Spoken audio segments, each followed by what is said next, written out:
خوش آمدید، خیر مکتب ہے آپ سبھی سامعین ناظرین کا اس قنات پہ۔ آج کے اس ویڈیو میں ہم پڑھیں گے سیمسٹر 3 کی MJC 4 کی چوتھی یونٹ، جس کے مصنف ہے شاد عظیم آبادی۔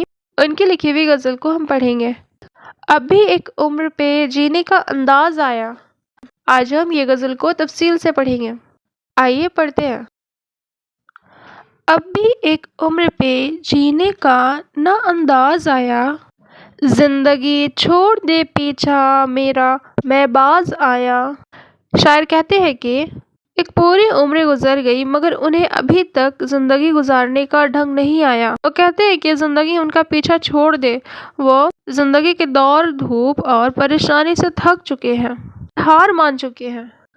آگے لکھا ہے، مرسردہ اے روح تجھے عشق سا دام ساز آیا، نکبت فقر گئی شاہ سرفراز آیا۔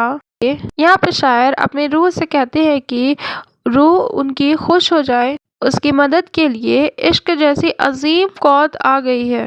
اور پھر کہتے ہیں کہ فکر کی ذات میں بھی کہتے ہیں کتنے لوگ بادشاہوں کی طرح بلند ہو جاتے ہیں، یعنی عشق اور فکر انسان کو باطنی عظمت عطا کرتی ہے۔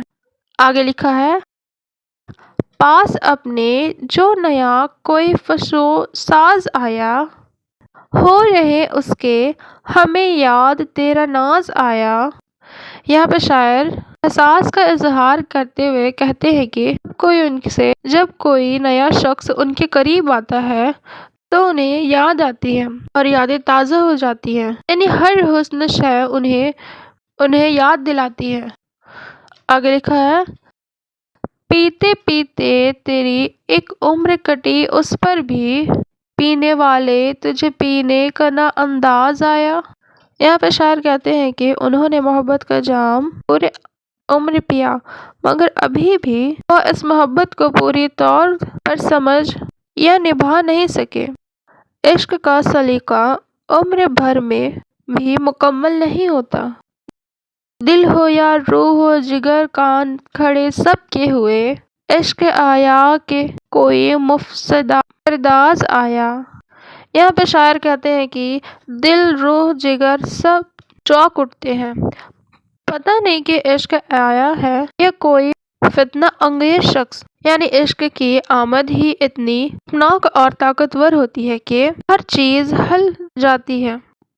آگے لکھا ہے، لے رہا ہے در میں خانے پہ سنگن وائز، رندو ہوشیار کے ایک مفسدہ پرداز آیا۔ یہاں پہ شاعر کہتے ہیں کہ واعظ میں خانے کے دروازے پہ کھڑا یہ جاننے کی کوشش کر رہا ہے کہ کون آیا، رندے آئے یا ہوشیار آئے۔ ایسا لگ رہا ہے کہ کوئی ایسا شخص آیا ہے جو ماحول میں فتنے یا ہلچل پیدا کر دے گا۔ آگے لکھا ہے، دل مجبور پہ اس طرح سے پہنچی وہ نگاہ، جیسے عصفور پہ پرتول کے شہباز آیا۔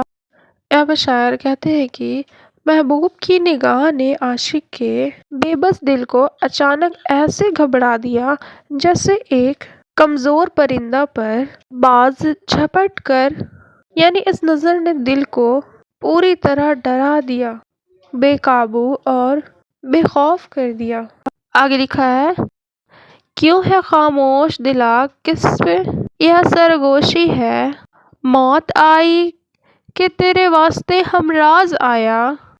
یہاں پہ شاعر کہتے ہیں کہ اے دل تو کیوں خاموش ہے، اس کے ساتھ یہ انداز، یہ اندر ہی اندر سرگوشیاں ہو رہی ہے، کیا موت آ رہی ہے، یہ کوئی ایسا راز جو تیرے اندر تک ہلا رکھا ہے۔ اپنے دل کی بے چینی موت جیسی انداز رکھتی ہے۔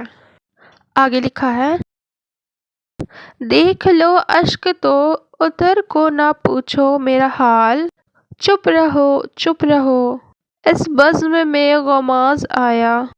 یہاں پہ شاعر کہتے ہیں کہ محفل میں کوئی ایسا ہمراز آئے ہیں جو انہیں ان سے ڈر ہے کہ ان کا راز کھل جائے گا۔ کہتے ہیں کہ مسلسل بہتے ہوئے آنسو خود ان کے حالات بیان کر رہے ہیں، بس خاموش ہونے کو کہتے ہیں اور کہتے ہیں اس محفل میں کوئی ایسا شخص آیا ہے جو راز کھول دے گا، یعنی غم یعنی یہ غم چھپانے کا وقت ہے۔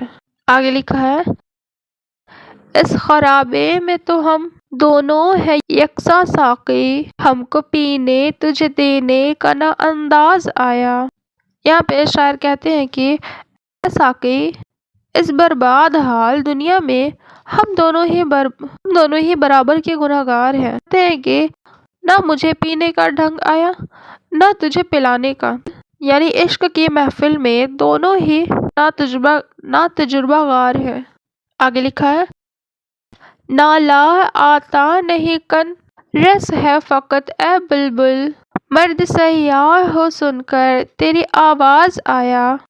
یہاں پہ شاعر بلبل سے کہتے ہیں کہ انہیں نالہ نہیں آتا۔ نالہ سے مراد شاید وہ اتنا نرم دل نہیں ہو، وہ تھے ایک سفر کرنے والے مرد سیاح ہیں اور بلبل کی آواز سن کر وہ وہاں چلے گئے۔ شاعر اپنے سخت تجربات کے مقابلے بلبل کے نازک غم کو دیکھ کر حیران ہے۔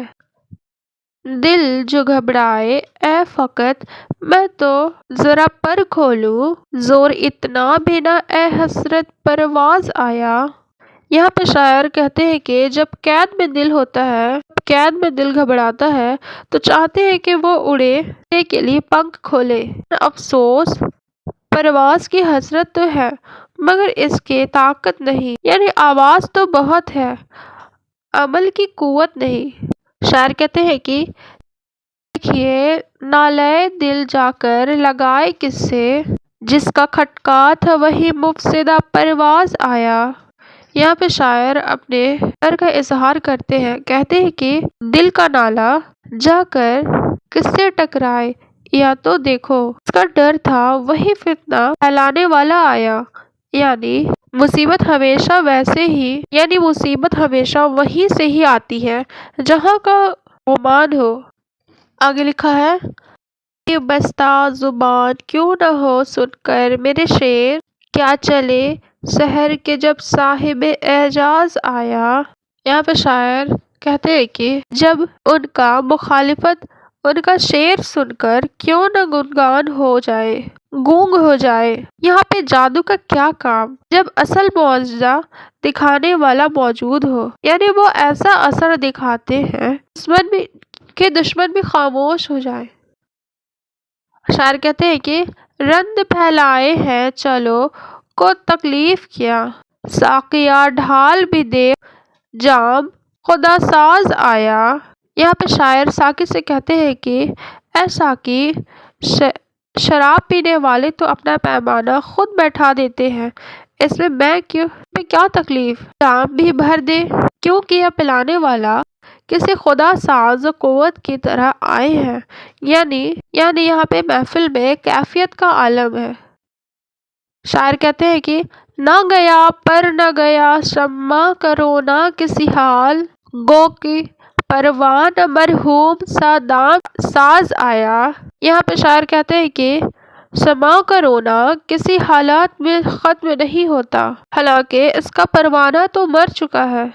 عشق کی تپش محبوب کے بغیر بھی باقی ہے، وہ ہمیشہ رہتی ہے۔ ایک چٹکی میں گلو تم نے نکالے سب کام، غمزہ آیا نہ کرشمہ نہ تمہیں ناز آیا۔ یہاں پہ شاعر کہتے ہیں کہ تم نے بغیر کچھ کہے سنے ایک ہی نظر میں سارے کام نکال دیے، نہ غمزہ استعمال کیا نہ کرشمہ نہ ناز، بس سادگی ہی کافی تھی، یعنی محبوب کے سادگی میں بھی جادو ہے۔ آگے لکھا ہے دھیان رہ رہ کے ادھر کا مجھے دلواتا ہے، دم نہ آیا میرے تن میں کوئی دم ساز آیا۔ یہاں پہ شاعر کہتے ہیں کہ ان کا دھیان بار بار اس طرف جاتا ہے، ان کے جسم میں تو سانس تک نہیں بچی، مگر یوں لگتا ہے جیسے کوئی مددگار آ رہا ہے، امید کی ایک مدھم لہر باقی ہے۔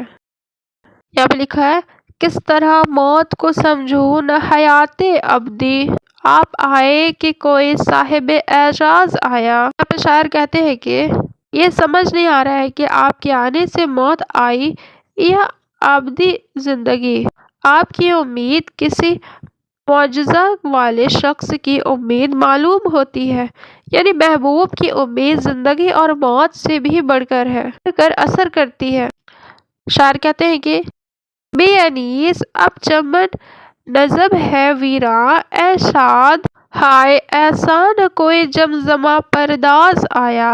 یہاں پہ شاعر کہتے ہیں کہ اے سعد، اب چمن تنہا اور ویراں ہے، کیونکہ ایسا گیت گانے والا، ایسا نغمہ ساز دوبارہ نہ آ سکا۔